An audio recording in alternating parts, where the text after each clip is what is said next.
So lockdown. Our governments have said in the winter, yes, no downhilling, but you can have cross-country skiing. Anyone who's done both of them knows that downhilling, you're away from somebody else.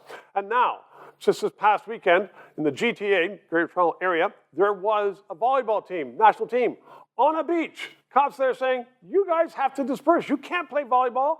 And yet another government was saying, everybody, ride your bike and jog out here because it's healthy for you. Ezra Levant joins me right now because he is a social commentator beyond belief. And I mean, people shake their heads and say, how could government be so stupid? And yet it brings government into disrepute. You know what's shocking is how many people accept these rules and follow them as if it's a new kind of regime. Yeah, new religion, new superstition, really. I think I call it lockdownism. And if you just follow the latest guidance from the high priestess, Theresa Tam, you'll be fine. And if you have any worry, just follow what she says. And by the way, you get to be an enforcer, like in Iran, people who go around, you're not wearing your veil, you're not wearing your veil. Here, you're phone the cops. Phone the cops on you. Yeah. And the thing is, the rules are ridiculous.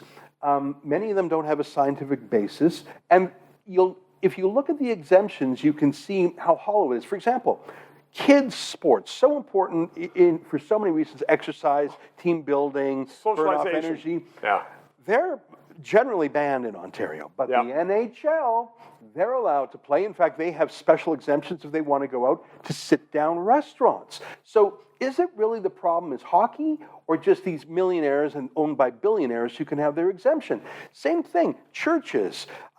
They're locked down or have, in Quebec, for example, they had a limit of 10 people, even if it was a huge cathedral. Yeah. Costco and Walmart, it's just a percentage of their fire code capacity. So who's got the lobbyists? I think that it's like people who fly on a private jet while criticizing global warming. Look at what royalty? Yeah, or Leo DiCaprio or Al Gore. They don't really mean it. We know that so many politicians are breaking their own lockdown.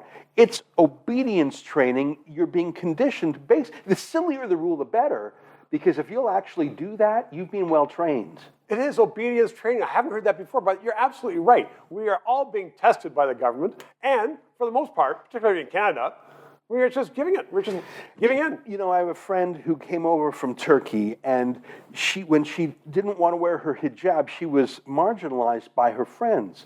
Here she doesn't want to wear her mask, and she says she's being marginalized by her friends here. It's a tool of social pressure. It's very hard to stand up against it, and that's the worst part. Not what the government's doing to us, it's how we're pitted against each other. Well said, Ezra Levant. Thank you very much. Time for a revolution. 3 minutes. Our Prime Minister, Justin Trudeau, recently stood up in the House of Commons and prefaced his remarks by saying, and we will only work from the facts, quote, unquote, and then proceeded to lie by saying Britain was in a horrible, horrible third wave, trying to show, in fact, that Canada was not the worst in the world.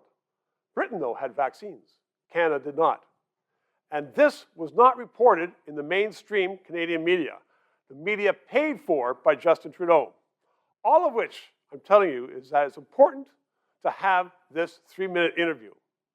Please subscribe, ask your friends to subscribe, and press that PayPal thing so we can continue on to bring you the news you otherwise might not know.